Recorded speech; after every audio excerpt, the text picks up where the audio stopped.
देवळाली विधानसभा मतदारसंघात निवडणुकीचा प्रचार शेवटच्या घडीला पोहोचला असून महाविकास आघाडीचे उमेदवार योगेश घोलप यांनी प्रचारात आघाडी घेतली आहे।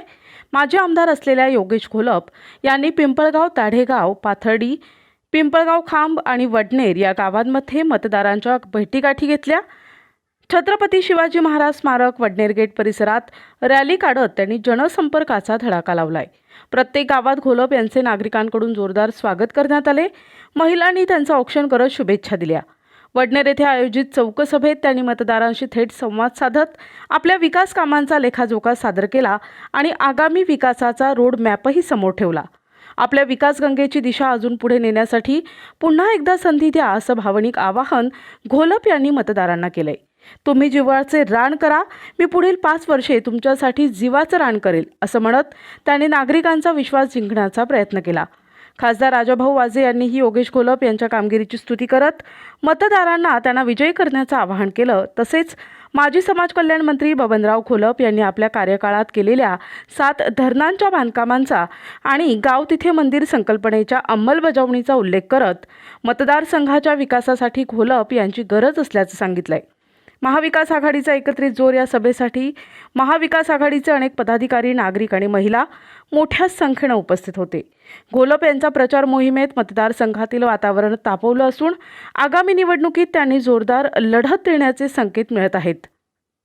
सर्वच मागचा विशेष करून आदरणीय किशोर आणि राष्ट्रवादी काँग्रेस असेल, काँग्रेस पक्ष असेल, शिवसेना पक्ष असेल, या सर्वांनी मिळून ज्या पद्धतीने उमेदवारी उचलून धरली, आपल्या सर्वांपर्यंत मला पोहोचवली आणि आपण सर्वांनी मला लोकसभेपर्यंत पोहोचवले, त्याबद्दल आपण खरं तर निरोप व्यक्त केले पाहिजे।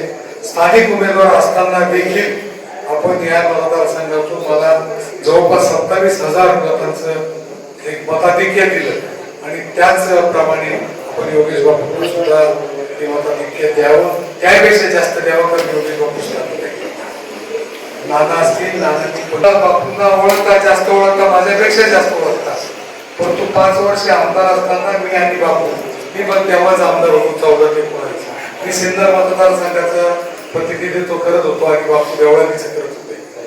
मी आपल्याला एक सांगू इच्छितो की विधानसभेच्या अधिवेशनाच्या वेळेस मी आणि योगेश बापू एका बाकावर बसले आणि आम्ही एका बाकावर बसताना वेगवेगळे प्रश्न जे असतील ते बरोबरीने मांडायचो।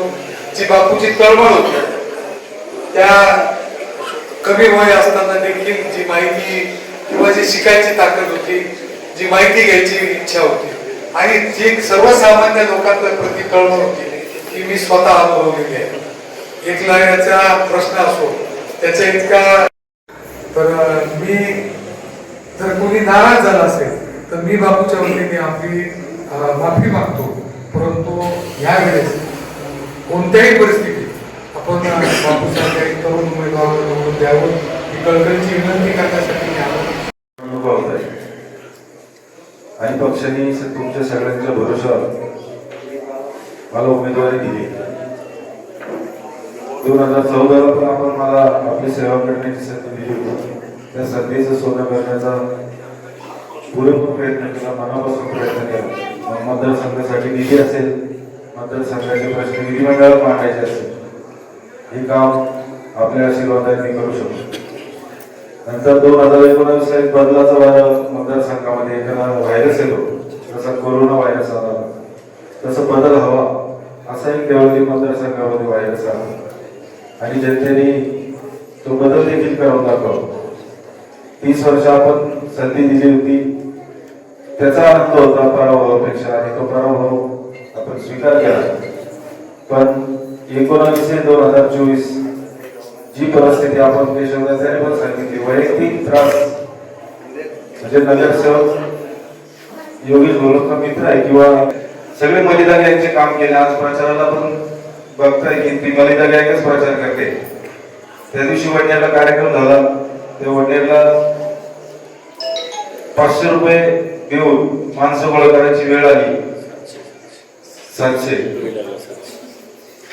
आणि तो भाव आता वाढत जाईल, पण लोक यायला तयार नाही।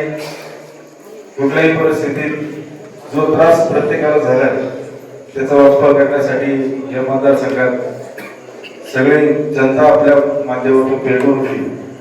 जास्त आपल्या वडनेरमध्ये तरी जास्त काही मला सांगायची गरज नाही, कारण लहानचं मोठं आम्ही तुमच्या सगळ्यांच्या समोर झालेलो आहे. प्रचारात आज आपल्या भागामध्ये प्रचार दौरा करण्यात आला आणि तो प्रचार दौरा आज पाथर्डीपासून सुरुवात झाली. या प्रचार दौऱ्याला नाशिकचे लाडके खासदार राजाभाऊ वाजे यांची प्रमुख उपस्थिती या ठिकाणी लाभली.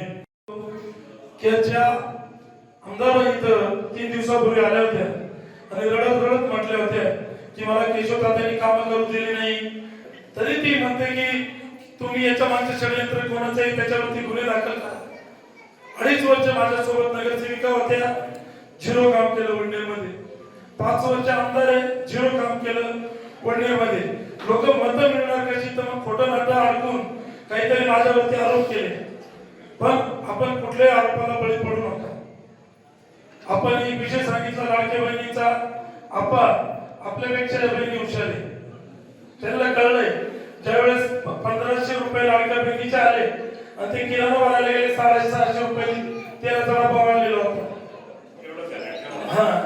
म्हणजे लगेच 650 रुपये तेलाचा डबा वाढला. 100 रुपयाचा स्टॅम्प 500 रुपयावर गेला. गॅसच्या टाकीची सबसिडी बंद झाली. 600 रुपयाची गॅसची टाकी 1200 रुपयावर गेली. बोलायला खूप काही सर्व महिलांना कळतं, कारण की महिला किराणा भरायला जातात. प्रतिनिधी प्रशांत जेजुरकर, दिशा न्यूज, नाशिक रोड.